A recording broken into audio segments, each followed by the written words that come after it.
We're back. Yes, we're finally back. Apologies for the absence. I've been moving recently, but we are back here. Wrestling News 365. We're going to have daily videos back once again. And what we're going to talk about today, in addition to a variety of other things, but we're going to talk about specifically in this video, of course, is this big AEW Revolution surprise. This Hall of Fame worthy announcement signing that was teased by Paul Wight on Dynamite this week, and it's really been what everyone's been talking about when it comes to AEW and AEW Revolution this coming Sunday. Now, WWE legend The Big Show, now known as Paul Wight, of course, made a huge announcement during his AEW debut this week.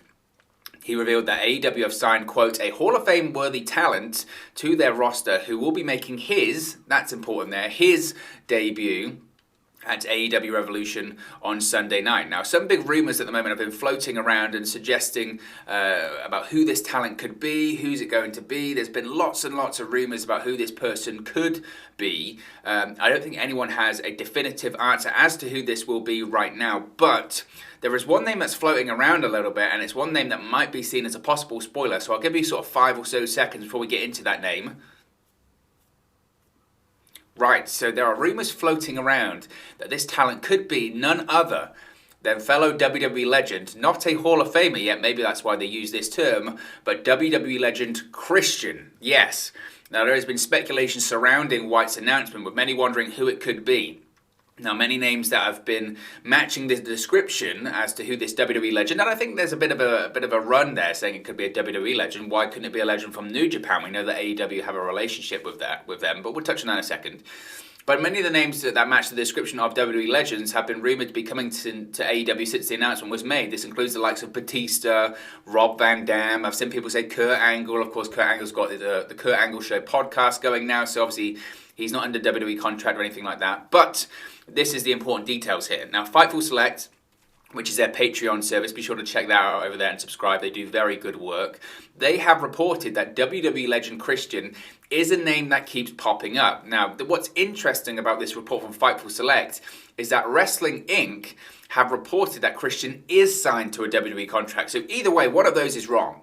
One of those is wrong. Either Fightful's wrong and Christian is signed to a WWE contract, or Fightful are right and he is signed to a contract and Wrestling Inc. are wrong. So it's certainly going to be very interesting to see what happens. Both sides are putting their names on the line a little bit when it comes to this news on Sunday.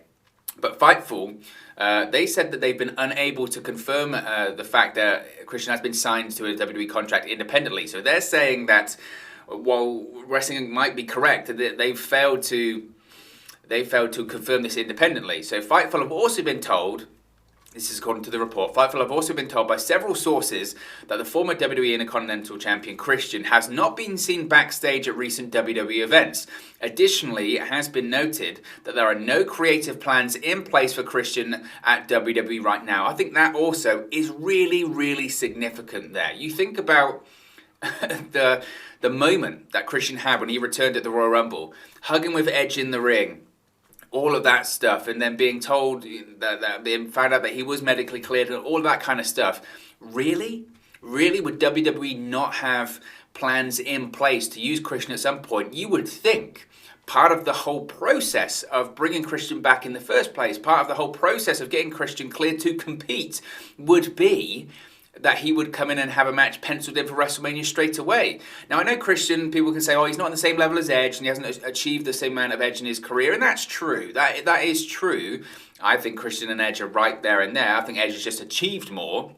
Nevertheless, Christian is still a legend. Christian still, whilst he was retired, which he isn't anymore, was still way overdue a Hall of Fame induction into the WWE Hall of Fame. And the fact that you would bring him back and say, yep, you're cleared to wrestle, and then say, but we don't have anything for you right now, to me that just doesn't make a lot of sense. To me that seems very, very strange. Now, where did these AEW rumours come from? Well, obviously, as I mentioned, Fightful are saying that he's not under contract to WWE, and it was also noted that AEW's chief legal officer had followed and then subsequently unfollowed Christian on Instagram. Does that mean anything? No. Could it mean something? Yes, because sometimes we've seen it before. A deal gets signed, people then suddenly from AEW, a flood of them start following that person on Instagram, or social media in general. So that is a possibility. Now, one AEW wrestler even told Fightful, according to this report, that the signing of a WWE legend like Christian would be, quote, shocking in a good way. Now, many believed, And I mean, I don't know if I still do, but I think it's a possibility. Many believe that Christian could be on the card for a match at WrestleMania 37, following his emotional return to WWE during the 2021 Men's Royal Rumble match.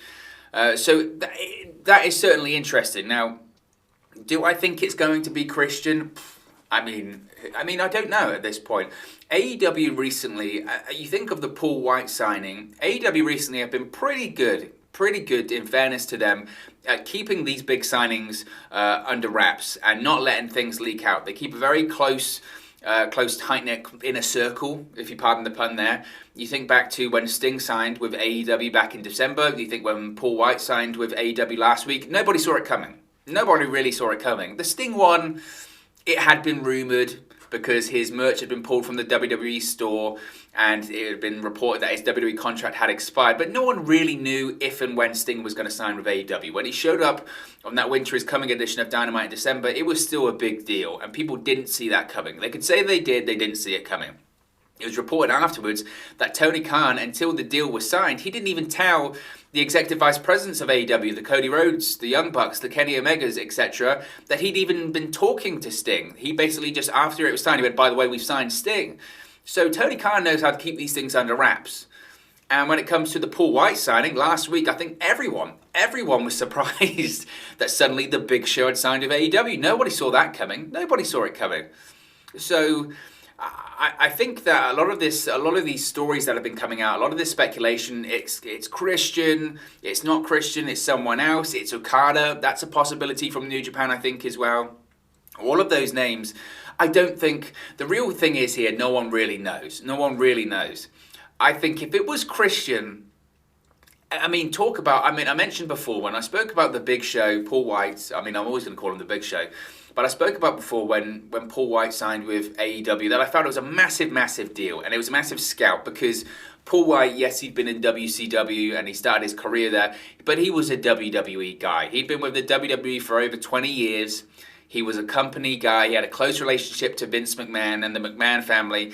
Going back through the annals of history, when you go back to the likes of Andre the Giant, the WWF and then the WWF and the WWE, they'd always had the control of the Giant.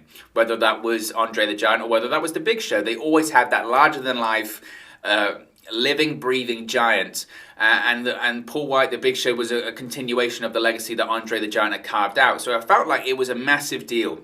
It really was a massive deal that the Big Show had gone to AEW, and if Christian is the latest name to do that, I think it's bigger than the Big Show. If I'm going to be honest, I do think it's bigger than the Big Show because this is a guy that was appearing on WWE television 2 months ago, maybe less than that. This was a guy that arguably in a Royal Rumble match where obviously the biggest story was Edge winning it from number one. Arguably, one of the biggest stories coming out of that Royal Rumble was that Christian returned to the ring. It was 12 months later, in 2020, had Edge making his miraculous, improbable return to the ring after, 9 years after medically being disqualified and forced to retire from a neck injury. 12 months later, Christian had the same story. Now, he wasn't out of the ring for that as long a period of time as Edge, but it was a very similar story. Medically disqualified, forced to retire due to a concussion. And every time he ever spoke about it over the years, there was no chance. There's no chance of me being cleared. That's it. That's the end of that's the story.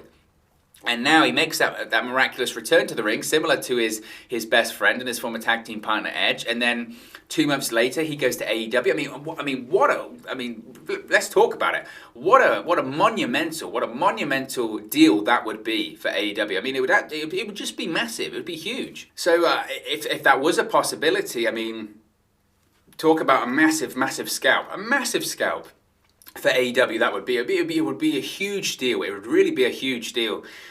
And when I read these reports last night, I was really taken aback, and I just thought, man, imagine, and that's just reading the report. It's one thing to read the report, it's another thing to actually see it happen on Sunday night at Revolution. So if it is Christian, and not wanting to repeat myself, but it's a really big deal. It's a really big deal, and you do have to wonder as to, if it is Christian, and again, this is just speculation at this point, but if it is Christian, you do have to wonder of how we've got here. How did they get to this point when it comes to Christian signing with AEW? Because as I mentioned, you would think that with Christian being cleared to compete for WWE and the hurdles that you have to overcome to actually pass that process. You have to go through a various amount of tests.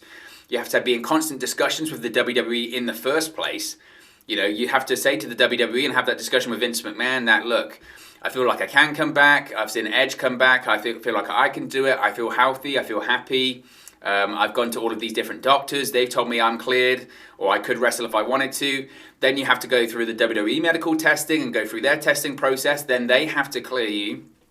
It would just seem to me, it would seem really, really bad business. I mean, ultimately, it would be bad business from WWE if they went through all of that process and then they had nothing planned for Christian. I just can't wrap my head around that. That's why I struggle with that part of going through that entirety of the process of getting cleared and appearing at the Royal Rumble, wrestling in the Royal Rumble match, having the reuniting with Edge, you know, doing the hug and all that kind of stuff. I find that really difficult to believe that they would go through that whole process and then just say, look, we don't have anything for you, we'll call you, that's it. I find that really hard to believe.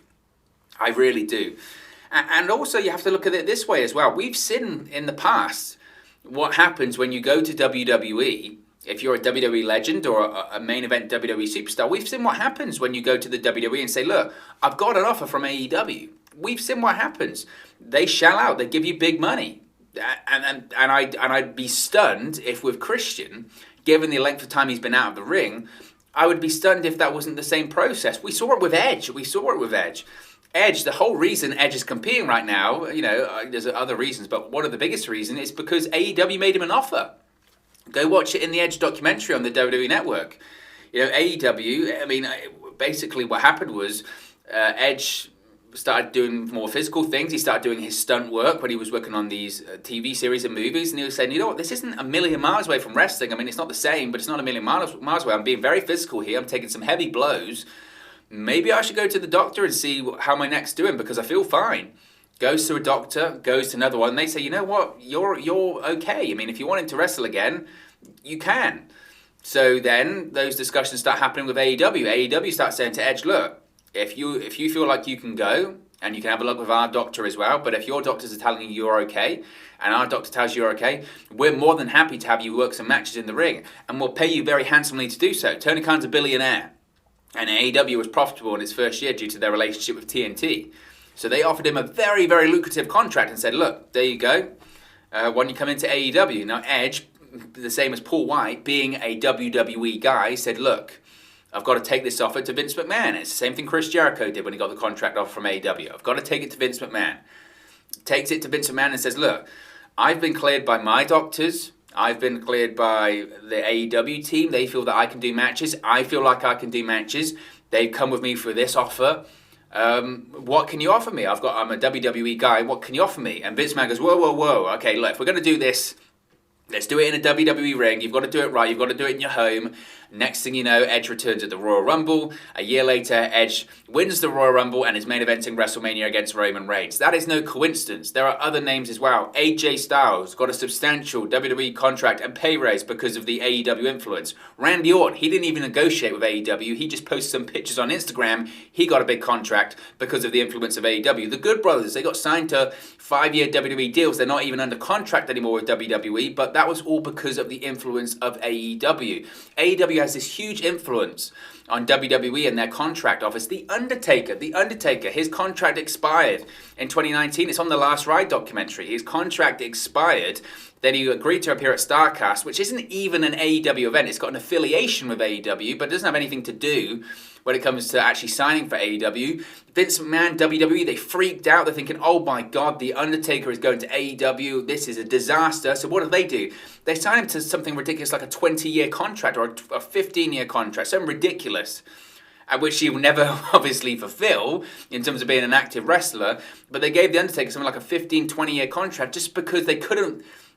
The idea that The Undertaker could possibly be under an AEW contract was terrifying to them.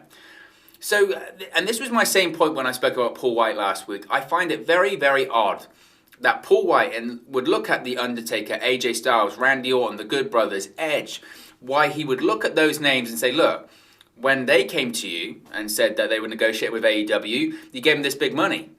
Why wouldn't you do it with me? And the Big Show said, you know what, I'm not scared, I'll go to AEW, and he did it. And it would be interesting, if the same thing happened with Christian. If Christian returns at the Royal Rumble without a WWE contract, maybe they got it was kind of a situation of appear at the Rumble, we'll figure it out. And then after he appears at the Rumble, says, right, let's sort out this contract. And then they go, well, we'll offer you this. And then he goes, well, actually, since there's another company right now, I'll negotiate with the other company. And AEW gives him a bigger offer. And then he takes it back to WWE and says, look, AEW offered me this. And then WWE goes, well, we can't afford that. Which at that point is BS. Because we've seen what WWE can afford right now. Despite the pandemic, WWE are doing very well. Because if they're not, they're lying to their shareholders. Because they told their shareholders how great they were doing. Oh, despite the pandemic, we're doing record revenue, we're doing this, we're doing that. They just signed $1 billion deal with Peacock. Their TV deals, despite the pandemic, still bring them nearly $3 billion rather. So they're doing fine. So the idea, we don't have that much money to spend, you just know isn't true. Isn't true. Then they're lying to you, and again, that pushes you more out the door. So I would be surprised, but I wouldn't be surprised, because we've seen the situation with Paul Wight recently, and maybe it's the same with Christian. But I think this one would be even more shocking, because we saw Christian appear in the Royal Rumble. If you appear on WWE television, most of the time, I know it's not always the case, but most of the time there's some kind of creative in place, there's a contract in place. So the fact that they would do that and not have a deal in place with Christian, I think is crazy. And if he does show up at Revolution on Sunday, it's a massive deal. It's a massive, massive deal. I know people can say what they want about Christian, his career, how big a star he really is. It's a massive deal. And if AEW pull it off, it will certainly make Revolution and the following episodes of Dynamite very, very interesting. And certainly the websites and the articles that follow it very, very interesting as well. Can you imagine? Because when it comes to Fightful and Wrestling Inc., and I don't have a dog in this fight, I'm not affiliated to either site, one is right and one is wrong. So it's going to be very interesting. But of course, as always, it's just one man's opinion. What are your thoughts on potentially, and this is only potentially, I've repeated myself about 12 times there, Christian being the name, the Hall of Fame worthy surprise at AEW Revolution? Let me know your thoughts in the comment section below. I'll do my best to respond and reply to all of your comments. Really enjoy interacting with you guys. Talking about AEW, WWE, New Japan Pro Wrestling, Impact Wrestling, all things pro wrestling here on the channel. So be sure to get involved in the community, drop a comment below, all opinions are welcome. If you have enjoyed this video, please do smash a like on the like button too, really does help us out here on YouTube. Go up the rankings and get to people's recommendation feeds if they haven't seen our videos previously. But most importantly, if you haven't already, please do subscribe to Wrestling News 365. You can do that by clicking the bottom right hand corner of the screen right now, or if you wait a few seconds, there'll be a subscribe button at the end of this video along with another video for you to watch. Thank you very much for watching, listening, streaming, or have you come across this video today, and I'll speak for you again very, very soon. Hey guys, thank you for watching, listening, streaming, or however you come across this video today. Be sure to click on the video on the right there to watch our next video, or click the bottom there to subscribe, or the bottom right hand corner. Thank you very much, and I'll speak to you again very soon.